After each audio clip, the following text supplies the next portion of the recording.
Evening. Good evening. Welcome to Policy Exchange for the annual Colin Cramphorn Memorial Lecture. My name is Dean Godson, I'm the Director of Policy Exchange. I have the pleasure of being your host tonight. As many of you will know, we host this lecture in memory of our dear late friend Colin Cramphorn, who was Chief Constable of West Yorkshire, was before that first acting Chief Constable of the Police Service of Northern Ireland and the last Deputy Chief Constable of the much lamented Royal Ulster Constabulary.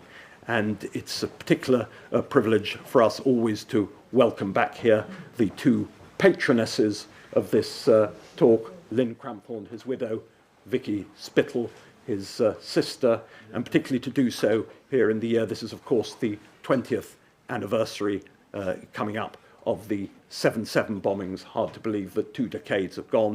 And, of course, a large number of the bombers on that occasion came from Colin Cramphorn's patch in West Yorkshire. He was a man of great learning, great reading, great wisdom, discernment, and also a great Francophile as well, which is what makes tonight so significant and special. So please join me in expressing appreciation to him, his memory, and his widow and sister.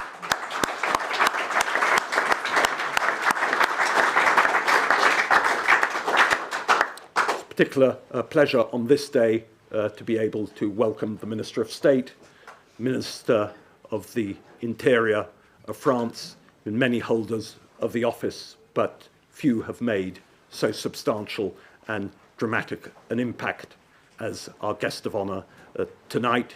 He's been a member of the National Assembly, he's been a senator, and he's held the job of Interior Minister under 2 successive premierships in this presidency.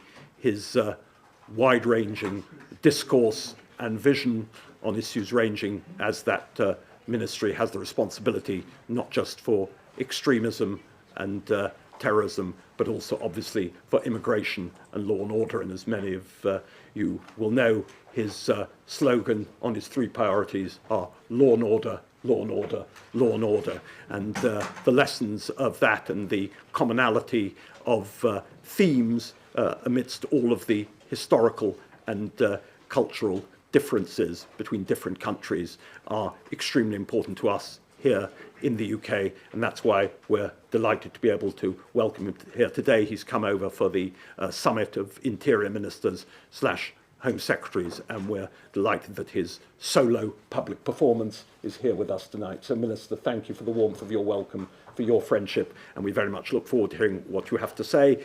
As I say, he will speak first. We will then have questions. No question too outrageous. You just have to state your name and organisation first. Minister, thank you.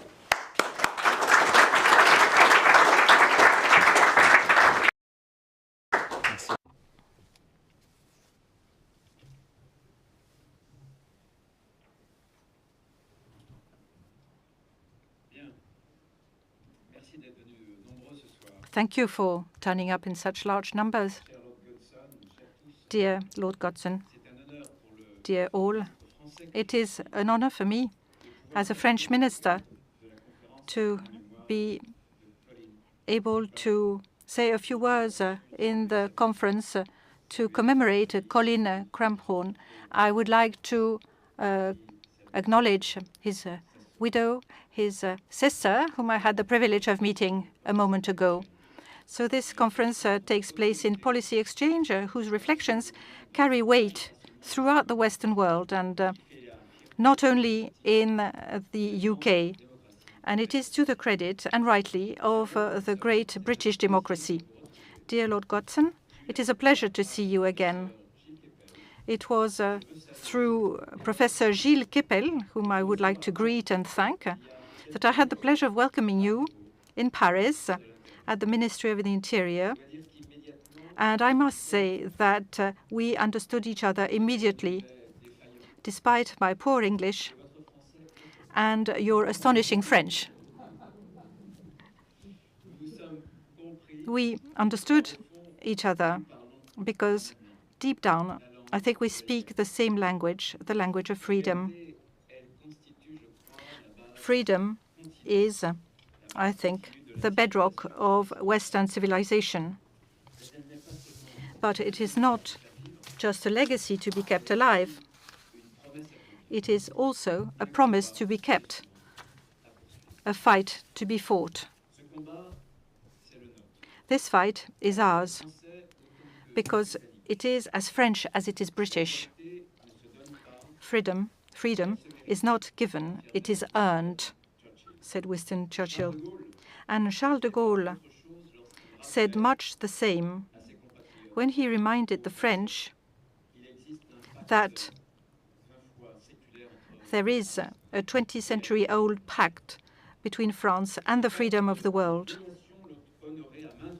This pact, our two nations have honored it many times, often side by side, from the trenches of the Somme to the beaches of Ouistreham. The French and the British have mixed their blood to defend freedom.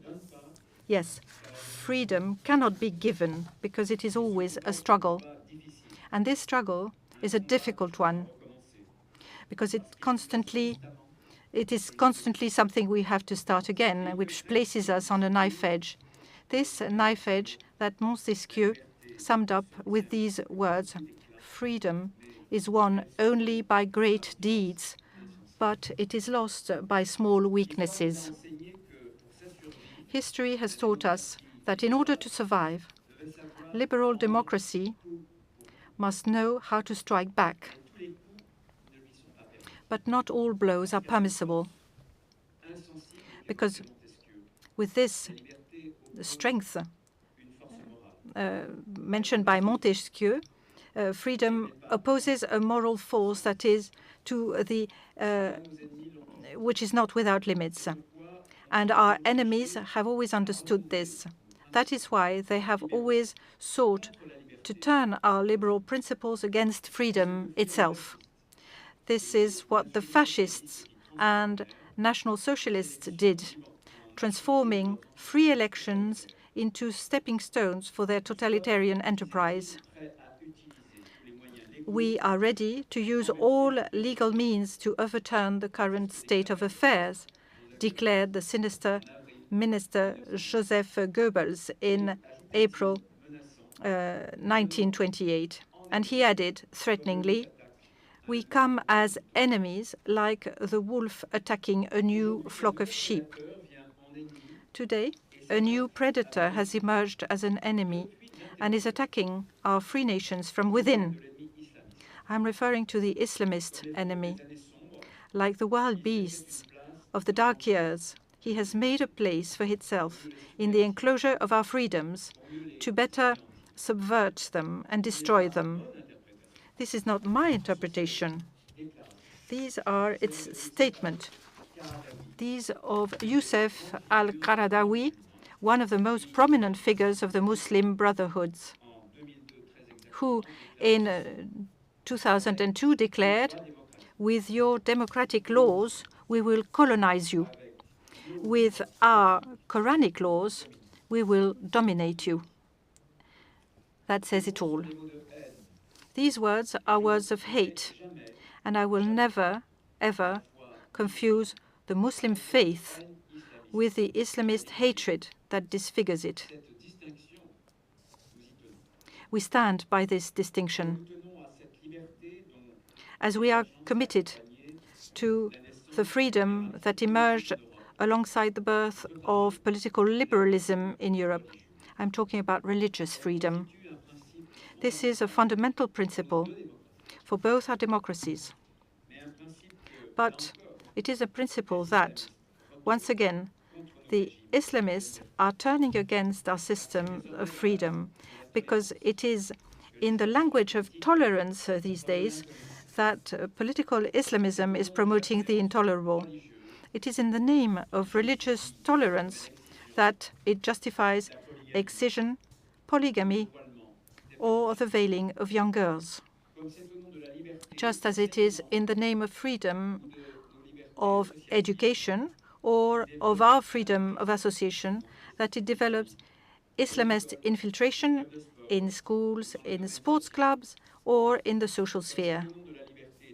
Just as in the name of freedom of expression, supporters of radical Islam and backers of Hamas and Hezbollah openly display their hatred of Jews with, and I want to say this here, the complicity of a guilty far left. This far left not only plays down the explosion of anti-Semitism, but also makes pacts with the worst anti-Semites. So, should we give up on these fundamental freedoms? Should we affirm, following Antoine de Saint-Just at the time of the French Revolution, which had the name the Archangel of Terror during the French Revolution? Can we say that there is no freedom for the enemies of freedom, at the risk of denying the ideals that it is our duty to defend? Do we have to renounce ourselves in order to save ourselves? This, at first glance, is the dilemma facing France, Great Britain, and with them all Western democracies that are grappling with political Islamism. But at first glance only. Because in reality, if the latter is prospering within our nations, it is precisely because we are in the process of giving up on ourselves. It is because we no longer know ourselves to the point of making our liberal principles say what they do not say, what they are not. And it is this path opened up by our renunciations that have paved the way for political Islamism. The first of these renunciations stems from the idea that our modern societies now have a freedom, an absolutized freedom, which tolerates no obstacles, which recognizes no limits. In his time, Chesterton spoke of ancient Christian virtues gone mad. A century later, liberal virtues have followed suit and are also wandering alone. For this absolutized freedom is based only on itself, that is to say, on the exclusive reign of individual rights, so much so that today, right is sometimes at odds with the law, to the benefit of political Islamism. From this point of view, certain European case law is very significant, for it was in the name of this radical interpretation of individual rights that in 2022, the European Court of Human Rights forced the French Republic to repatriate all relatives of French jihadists who had gone to fight alongside the Islamic State. A year later, in 2023, the same court had prohibited France from deporting an Uzbek national belonging to the jihadist movement on the grounds that his life could be threatened in his country of origin, as it had done already in 2009, when it also opposed the deportation to his country of origin of an Algerian who had been convicted of terrorism and stripped of his French nationality on the grounds that he could have been subjected to ill treatment in Algeria and not able to get a fair trial. So on what basis are such decisions taken? Not on the basis of texts. It is nowhere in the European treaties or in the legislations of our nations that an Islamist foreigner, and a terrorist at that, has the right to live indefinitely within the society he is fighting against. Nor is it in the liberal tradition. John Locke emphasized that the people have the right to repel present violence. To deny this right is therefore to deny ourselves. It is to betray the requirement the liberal liberal state must embody, which is to guarantee the first of freedoms, the security of the citizen. It also tramples on the principle of popular sovereignty, because it is a fact that in France, as throughout Europe, the jurisprudential decisions do not have the majority assent of the people, but on the contrary, are part of a minority vision supported by progressive elites who do not experience the consequences of the problems they cause. That is why I am fighting in France on the subject of the detention and deportation of radicalized foreigners, for the rule of law to protect society first and foremost, rather than the Islamist who threatens it. Even if it means changing the rule, of course, if this rule no longer provides protection. For the law is a living thing. To deny this is to bring liberal democracy to a standstill, to condemn it to all forms of immobility. It is on this feeling that the authorities no longer really have the power that all demagogues thrive in all our Western nations. And if politics do not regain power in our democracies, then citizens will have no choice but to give in to populist facileness. I do not wish this, and I do not want this. The second way that liberal democracies have given up, and which political Islam takes advantage of, concerns critical reasoning. Critical reasoning, which has made our free societies great, capable of looking at themselves with distance. But today, criticism has taken too often the place of reasoning. Examining one's conscience has been taken over by a sense of bad conscience, which has led to self-hatred or oikophobia, the hatred of home and the rejection of heritage, which the late Roger Scruton so rightly denounced in England and the Need for Nations. And I met Roger Scruton on a number of occasions.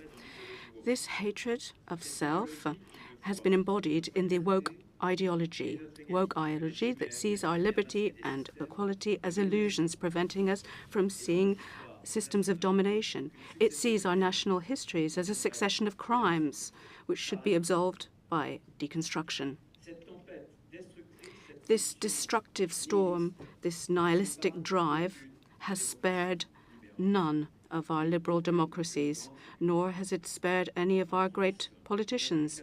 In France, there was an attempt to bring down Colbert before the National Assembly. And here in the UK, it was Cecil Rhodes. A number of students in Oxford wanted to topple his statue. And it's even affected the great Winston Churchill, who I mentioned earlier. He was damaged.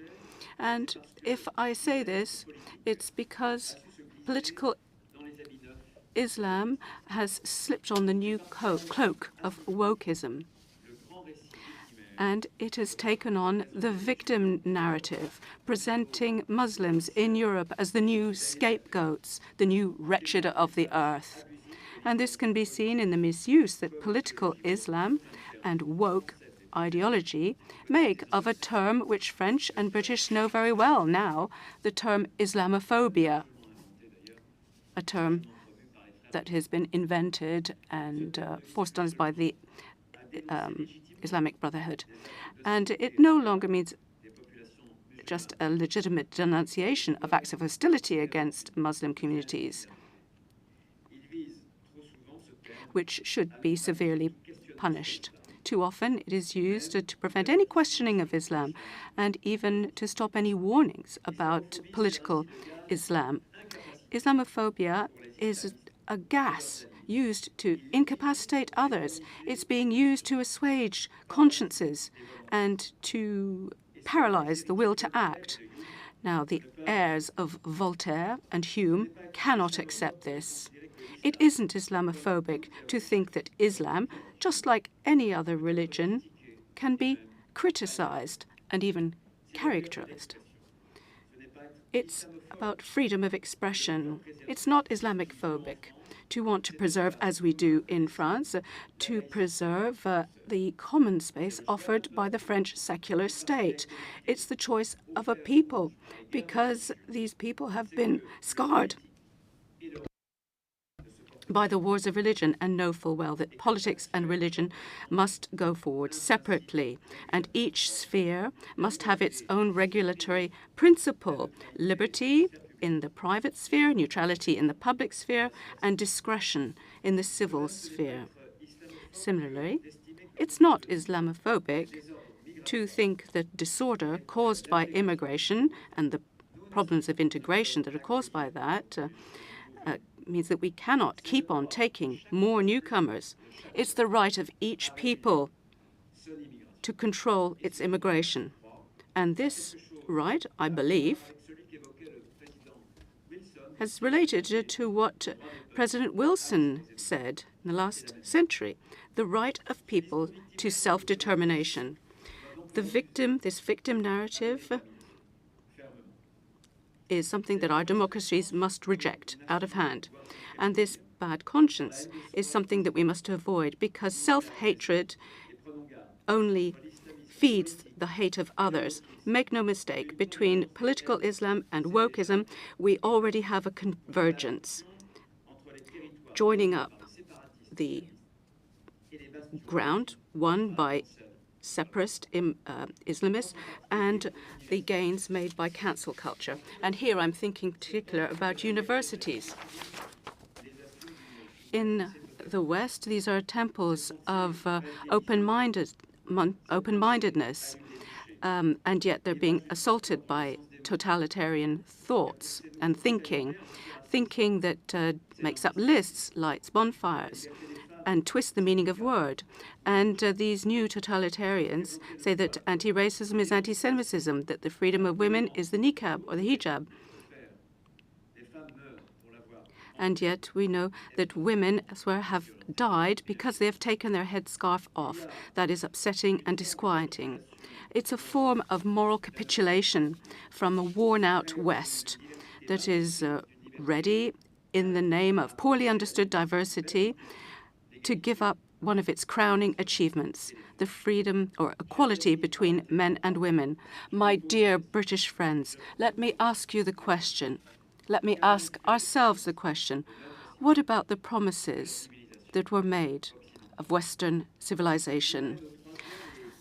This brings me to the third way in which we have given up. That is, we have given up on who we are as a civilization and as nations. Our democracies are the product of a long process of historical sedimentation over the centuries, over generations.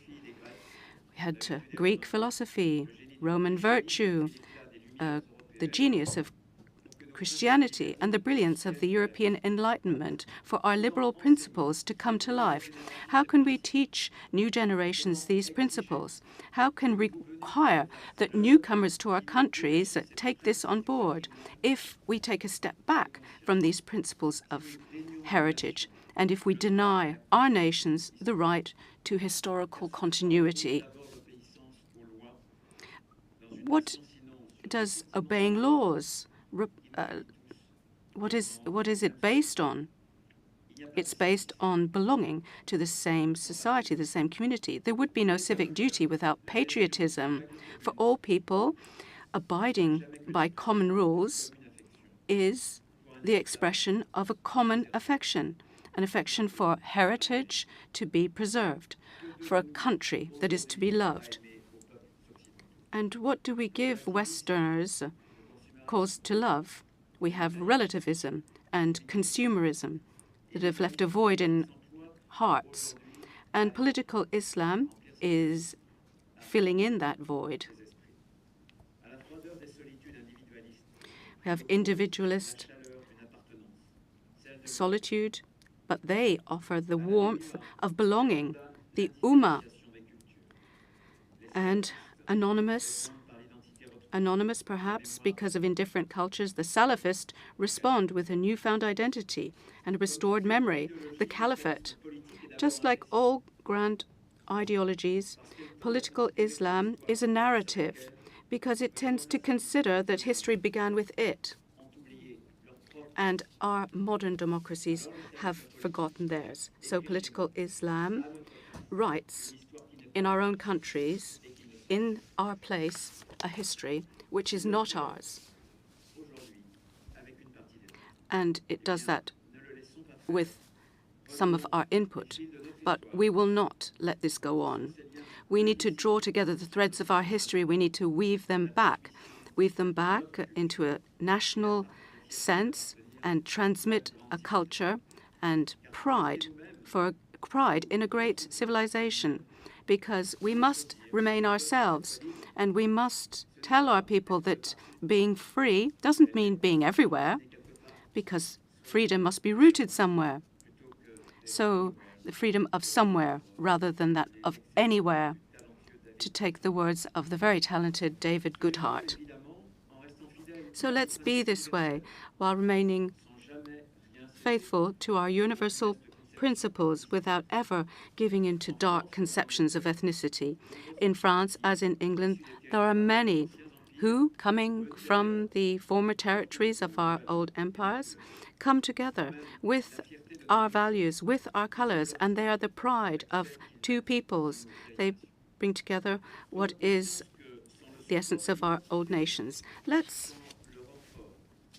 be aware of our identity and the fact that we need reference points. Otherwise, freedom would be an empty concept, and we need a true liberalism. And for this, we need to reform what we can and conserve what is worth conserving, said Benjamin Disraeli. Yes, if necessary, we do need to reform our laws, our legal systems, and change our laws so that they can fend off all the radical attacks. But above all, we must maintain what is the lifeblood of our nations and what is the strength of our civilization. We need to find, again, the meaning of what we are, who we are. And we should keep in mind the wonderful lines from Tennyson, though much is taken. Moved earth and heaven, that which we are. One equal temper of heroic arts, make weak by time and fate, but strong in will to strive, to seek, to find, and not to yield. Chers amis, My dear British friends, let us not give in. Let's be heroic, as we have so often been. Let's be heroic together, because we must be this for the freedom which is so dear to our hearts and for the nations we love. Thank you so much for your attention. Long live the UK, long live France, and long live the friendship between our two countries.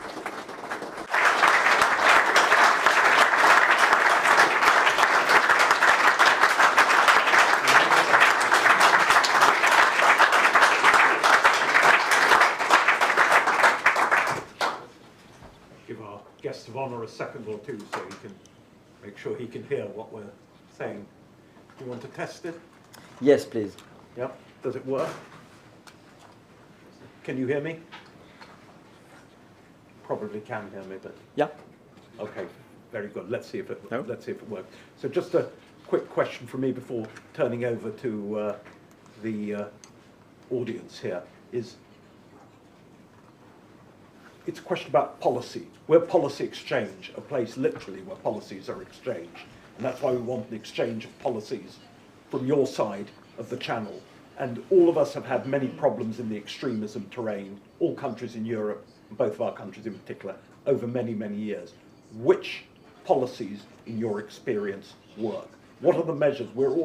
There's a great measure of agreement on the analysis of the problem. But what, in terms of the solutions, what works, what doesn't work in your experience?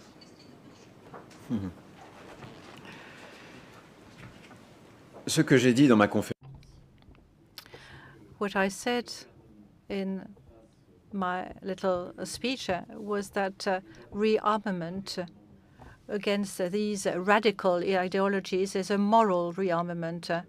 It is through the defense of our values and our moral stand, that we will be in a position to fight against Islamism. Aside from that, there are laws. In France, we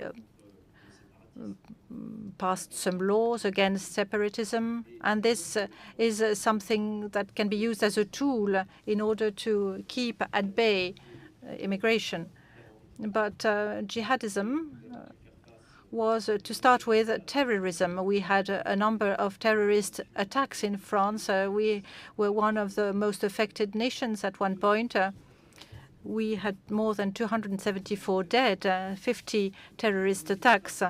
But we were able to rearm ourselves. We were able, as I mentioned, individual rights earlier, to restore a balance, an equilibrium between our laws for protecting the individual, public liberties, but also the protection of the whole society. We put in place a whole set of tools, a whole organization, for example, a judiciary line that would be dedicated, a few people in charge, that brings together the intelligence, investigators, and we were successful in avoiding nearly 89 terrorist attacks. Separatism pretends to create little enclaves on our national territories in the open. Today, I consider, and Gilles Kepel mentioned jihadism, an atmosphere jihadism. I think they try to infiltrate our society. And this is the opposite of separatism. They're trying to make society turn towards a caliphate from the inside. Now, it is very difficult to fight against because they use a very polished kind of discourse, and they infiltrate sports, culture, and very soon lists to the elections in the constituencies, and they are sort of putting on its heads our values. They use the language of freedom against freedom. They use the language of tolerance against tolerance, and it is very difficult and very tricky to fight against. A few months ago, I received a report from our services on the Muslim Brotherhood and their presence inside society. It's quite worrying. It is a report that is classified. I'm going to declassify quite soon. And I think that one of the first things we must do is inform the public. Of course, we must inform our administrations and the political leaders, but this debate must be had because the Muslim Brotherhood is making progress through subversions, through dissimulation. And I think we must open this debate, bring it in the open, so that we can take stock of where we are. This is extremely important. The universities also are not exempt. We must make sure that the academics are with us in trying to deepen the reflection. Now, this is a movement that is threatening our national cohesion. Do we need to write down the national cohesion as a national interest in order to have the relevant tools in order to block, either through intelligence or through administrative means, the progress of these trends? I think that in our liberal societies, we mustn't be gullible in front of the discourse that is given by these movements. That's very important. I'll ask a question, trying to get a sense of the room, because I know there'll be many questions. Who's got the microphone? Someone come up. Yeah, please. Gentleman in the front row. One of the great advantages of being almost blinded by the light is one is impartially unsure as to who's asking the question. I at least say that. Michael Howard, House of Lords. Minister speech. Given what you said about the decisions of the European Court of Human Rights, what is France planning to do about it?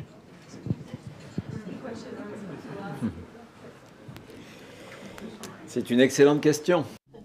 It's an excellent question. Really excellent. I think it's not only France that is also trying to safeguard human rights. Of course, I mentioned the European Court of Human Rights, but we could also mention other Supreme Courts. What we see today is a kind of shift. There's a kind of exaltation of individual freedoms, and that is very important, but sometimes to the detriment of a collective framework. And I think that this imbalance today is preventing us from taking a number of effective measures. I mentioned earlier the case of an Uzbek national who was condemned for crimes on the French territory, and we sent him back in the end. But we were condemned. I think we had a fine, 2,000 or 3,000 euros, so we preferred to pay the fine rather than keep this individual who was extremely dangerous. The question of this jurisprudence today is that very often it goes away from the texts that were at the origins of these institutions, the European Court of Human Rights, the European Court of Justice, and also on work and labor laws, for example, 35-hour week. The European Court of Justice decided to apply the labor directive, that is 35 hours for France, and they decided to apply it to the military and to the firefighters. This jurisprudence went even away from the treaty because the Article 4 said that these issues are remit. They are determining national security. So it is not a shared competence, and therefore the European law cannot supplant French national law. So all of this gives us some headaches. I think that we must show disagreement. We must protest. We must have the courage to appoint professional judges who do not take with us their own ideology. I remember a candidate to the presidential elections a few years ago that suggested that as far as the European Court of Human Rights, several countries should come to an agreement to leave this court and then come back later. But I think that today it is manifest that we have reached a point where there is a shift. The rhetoric of individual rights is often too powerful compared to the collective interests, the general interests. And this also raises questions for our democracies, because many nations, many peoples feel that they do not have a say on their own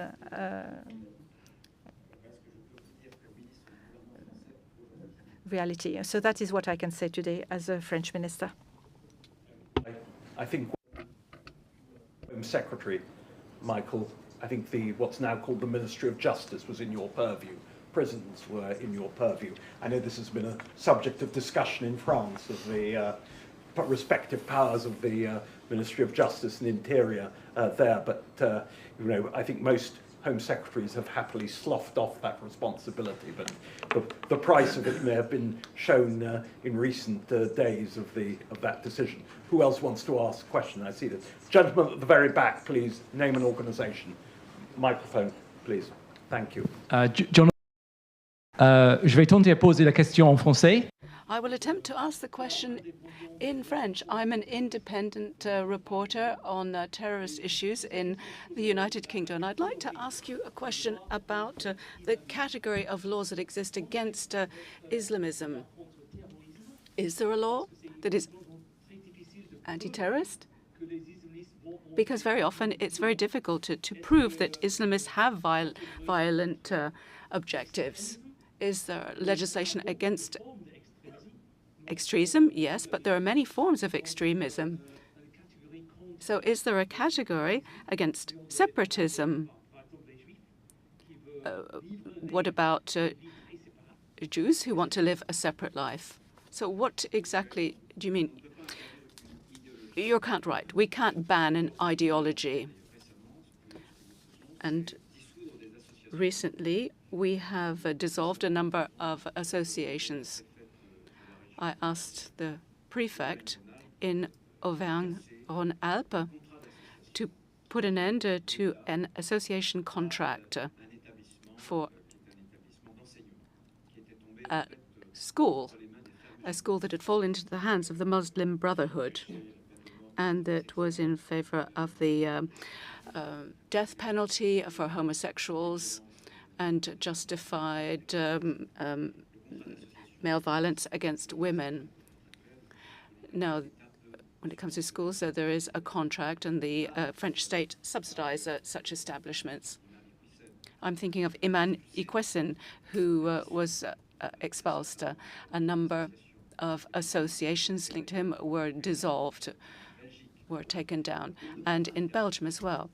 So we can't ban ideologies, but what I think we can do is that we can look at the manifestation of the ideology. We have to keep a very close eye on that and not allow anything to go too far, because this ideology can be hidden, but then can come out in a very clear way. And at that point, it is up to us to bring it to the attention of our judiciary and to strike as hard as we can. That is the strategy that we are using. I don't think there is any other way of going about it. We must be firm and vigilant, because the political matrix of Islam has been designed by the Muslim Brotherhood. They put it together, and in a clever way. And as I said when I made my speech earlier, is that they're clever because they turn our values against our principles, particularly with regard to liberty, freedom. Yes, we are free. We want to be free. And in the UK, there is a debate about the headscarf. And one raised a controversy in Parliament just recently in France when the Senate voted a law which I had co-signed when I was president of the LR, which was the main group in the Senate against the wearing of the headscarf in sporting events. And many spoke out saying, no, it's a matter of liberty, it's a matter of freedom, and that's not hurting anyone if women wear the headscarf at sporting events. But these are signals, these are symbols that are important. And as far as I'm concerned, the wearing of the headscarf in sporting events will never be a sign of freedom, but rather one of women who have to submit to men. And we had a great champion of judo who everyone loves in France, and wanted to know why there was a controversy. And guess what? It was a boxing star who replied to Thierry Renard and said, no, the headscarf is an insult that we make to women. It's something that's imposed, or rather, it's a shroud. It is a shroud that is forced upon women. Left side as I look at it. Name and organisation, please. Thank you, Minister. Jack Elson from the Sun newspaper. You mentioned the problem of immigration in your speech. Many people in this country would like to see France do more to help stop illegal small boat crossings across the Channel. I note that you are now considering turning around and picking up boats in the waters. But what is the chance of a bilateral returns deal, which many people will see as the ultimate deterrent? Thank you.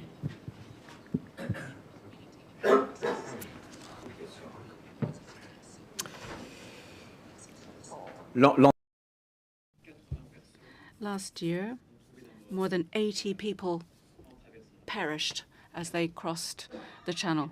80. Since the beginning of the year, this year, 9 have died. Now, our police forces, gendarmes and police have been strengthened. I strengthened their numbers. And they are dealing with groups and with networks of traffickers who have become more and more violent. And I don't think we'll be able to put an end to these crossings just by force. So what can we do? What is the way forward? First of all, we've asked Frontex, and it will be the first time that I ask Frontex to strengthen our systems, because we're seeing that there are more and more crossings. There are new ways coming from the Horn of Africa, via Russia, via Belarus, and elsewhere, and then through Germany and Belgium. They end up on the French coast, looking across to the English coast.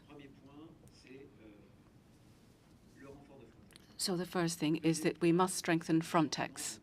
Secondly, we have to change the doctrine. You pointed it out yourself. That is, we have to deal with the crossings as they are happening in the channel. Because up until now, we considered it to be a French doctrine, that we would save people on the seas, but that we would take no risk whatsoever. So we would accompany the people on the boats. But as Minister of the Interior, I've seen a number of videos where the taxi boats come close to the coast to pick up the migrants in water that's not very deep, maybe a meter deep. And I think that our gendarmes cannot intervene. They cannot intervene at that point. We need to change that doctrine of intervention, because you are on the sea when you're even in shallow water. So how can that doctrine really be in place? Now, as Yvette Cooper, your Home Minister, has said, we have seen what goes on with the clandestine work that goes on in the UK, an awful lot that needs to be cracked down on. It's fundamental. In France, we have calls. We see it going through our social security system, and I think that that is fundamental. I think that we have to tighten our controls. We've increased by 38% our work in this regard to act as a deterrent to migrants. But then there's another level, because I think it's unfair that France has to patrol this territory, this border between France and the UK. Why? Because it's a frontier that's exterior. It's an outside border to Europe. Let me explain myself. Now, since Brexit, illegal immigration is a third, 30% exactly, of all irregular immigration across the 27 countries of the EU. So this is a question that is not of interest just of France. It should be of interest to other countries, who should all be keeping a close eye on their own borders, because before arriving in France, there is a long journey. So I do think that there must be an agreement that we can come to, a bilateral agreement between governments, because what we see today, that many of those who don't die as they make the crossing land on British soil and don't come back.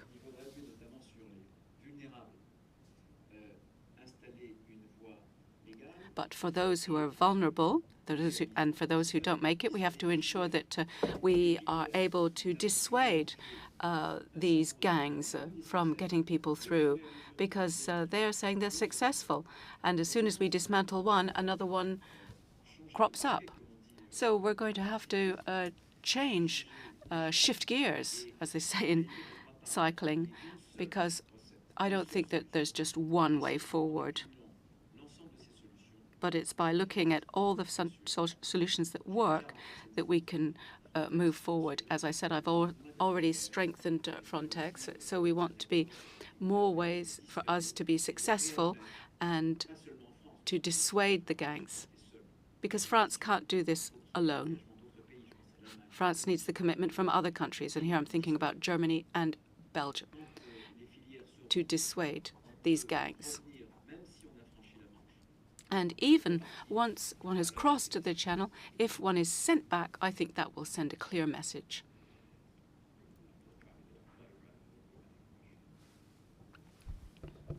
Get the sense. Somebody over there, I think there's a hand up by the wall.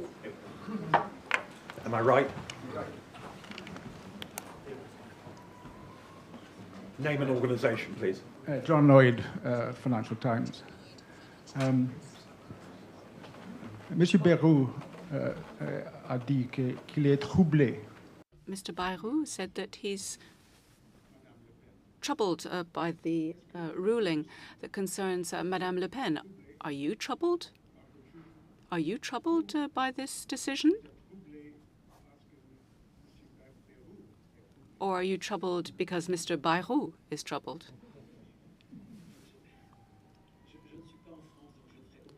I'm not in France, so I shall not comment.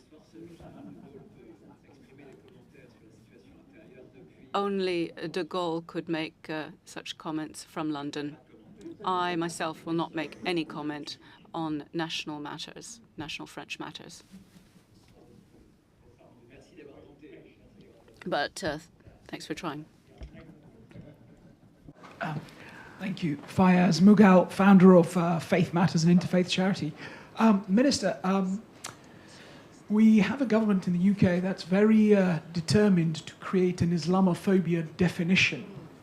Sadly, I think it's the wrong move, but I would love to hear what advice you could give this government, given what you have said and which I wholly agree with. Could you give them some ample advice from your side? Je pense que I think the term was used by the Muslim Brotherhood to ensure that it would affect any criticism to Islam. And I think I pointed out earlier that it's a sort of gas to incapacitate the other. Now, what politicians must realize is that we must distinguish between a determined combat against political Islam and the faith of our Muslim compatriots. We must distinguish the two, because our Muslim compatriots, with their faith, are in line with our country's values. I'm clear on that. A few years ago, in the Ministry of the Interior, I dealt with an organization called the Forif. The Forif brought together Muslims from various departments in France so that we wouldn't have main tendencies in France, but rather so that we could have a broader representation of Muslims from our whole country. Together with Forif, we've been working on a number of issues. And this is a fundamental question, because Islamists want to bring those Muslims into another camp, into their camp. And it's a very important distinction that we need to make. But again, coming back to Islamophobia, it's a weapon.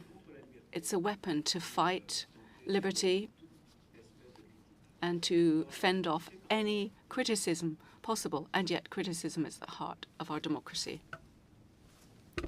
I'm just trying to see who else wants to ask questions. Somebody inevitably will be disappointed. Do I see anyone else? I can't see anyone. Somebody needs to wave madly. They do. Gentleman there, yes, on the far side. Name and organisation. Thank you very much. Simon Case, I'm recently a man of freedom. Thank you, Minister, for your speech. I wonder if I could ask you to say something about how we can work in cooperation and collaboration as nations against those countries, I'm thinking particularly of Iran, that export their own brand of violent, anti-Semitic Islamism, and what more we can and we should be doing together to tackle them.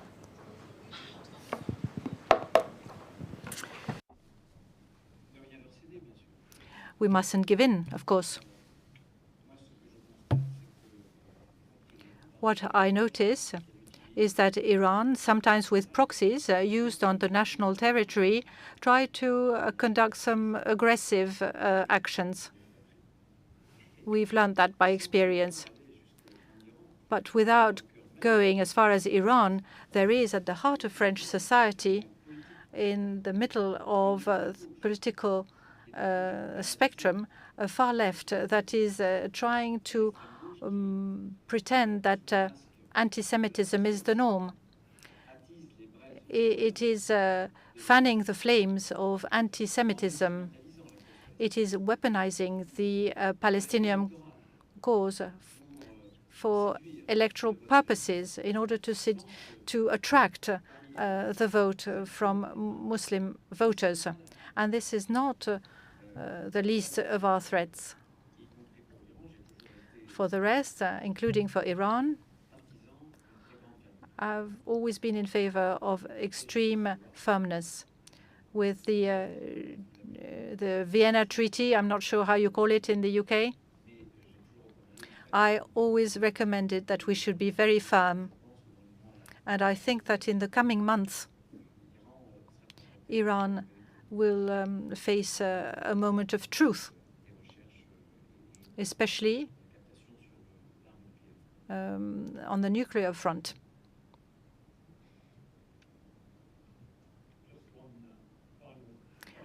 Une dernière question. To ask you, you defended the Prime Minister of France strongly recently when he talked about flooding coming from, using the word flooding to describe mass immigration. As you know, we're here in the centenary of Margaret Thatcher, 50 years since she was elected Conservative Party leader. Lord Moore of Etchingham, her authorised biographer, is here tonight. She also got into trouble for using the similar word, swamping, back in the late 70s when she was leader of the opposition. And you've been at the forefront of this debate as well. Just interested to tell a UK audience who may not be as familiar with your idea of a referendum on immigration, what that would entail as a policy measure and how that would help forge a new national consensus. Je voudrais saluer le célèbre biographe. I would like to acknowledge the biographer of Margaret Thatcher with 3 tomes that enable us to better understand the personality and the action and the person herself of Prime Minister Margaret Thatcher. We talked a moment ago of Islamism. Of course, if we do not regulate immigration, there is a bridge. The Prime Minister talked about submersion, being overwhelmed. There is a link between the migration and the disorganization it creates and the security issues. At the time, I was heavily criticized, and there was even a polemic saying that immigration is not an opportunity, neither for the immigrants, when you know that they are facing ill treatment, sometimes rape for women. Some die when they cross the Mediterranean or the Channel. And France is not the promised land. 1/3 of French immigrants lives below the poverty level. So it is not an opportunity for these migrants, nor is it for France. And perhaps it's a question of numbers. This is what the Prime Minister alluded to during his declaration of general politics. He took the example of a Pyrenean village. If one family arrives, the whole village bends over backward to make them feel welcome. But when there are too many, that's when the problem starts. So we do not welcome as many immigrants as the UK. We are reaching 500,000.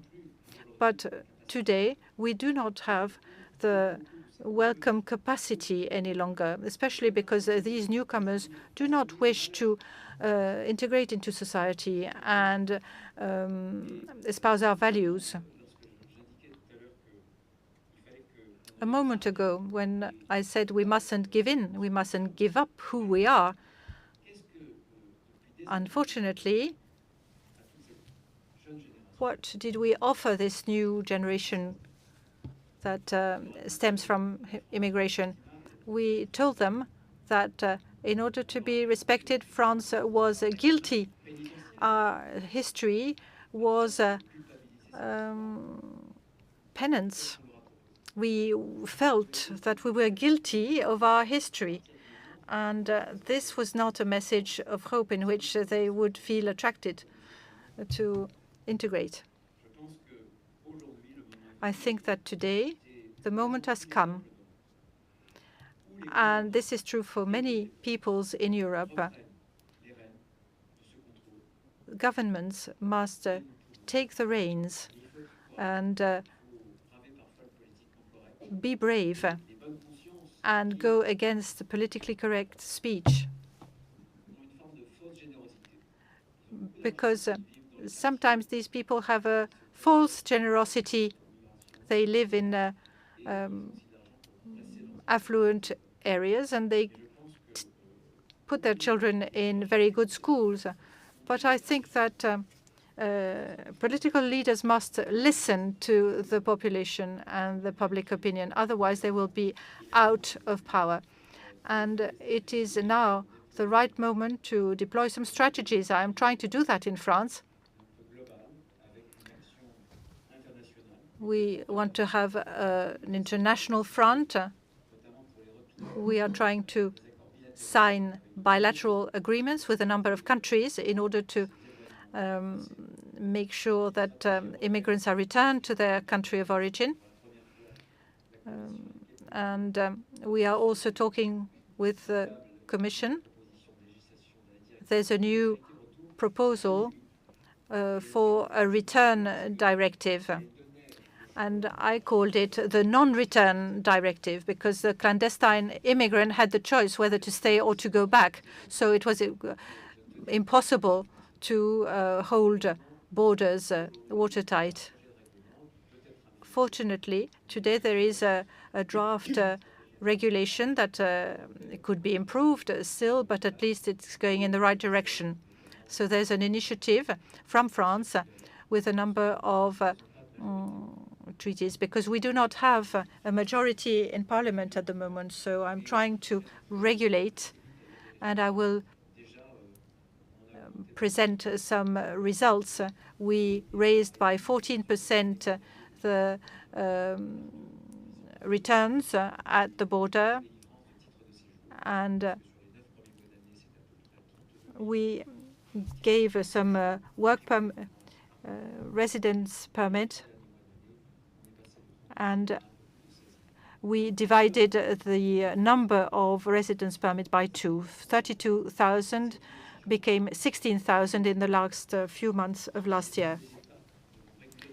It is the political leaders who must make the rules. It is not the gangs and the networks with illegal immigration that should dictate the rules. And it is a must. We must do that. We must respond to the call of our people to be protected and to have a historic continuity, because we are welcoming societies.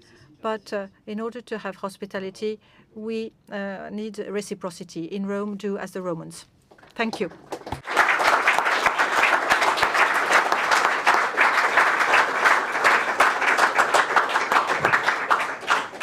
Just want to say, above all, thank you to the Minister for what's really been a masterclass both in thought leadership and in terms of practical advice as a roadmap going forward. It's a wonderful way to remember our late friend Colin Cramphorn. It will set a gold standard for many years to come as far as thought leadership, history, philosophy, politics, bureaucracy, the full works. We look forward to welcoming you back very soon to get much more. Thank you.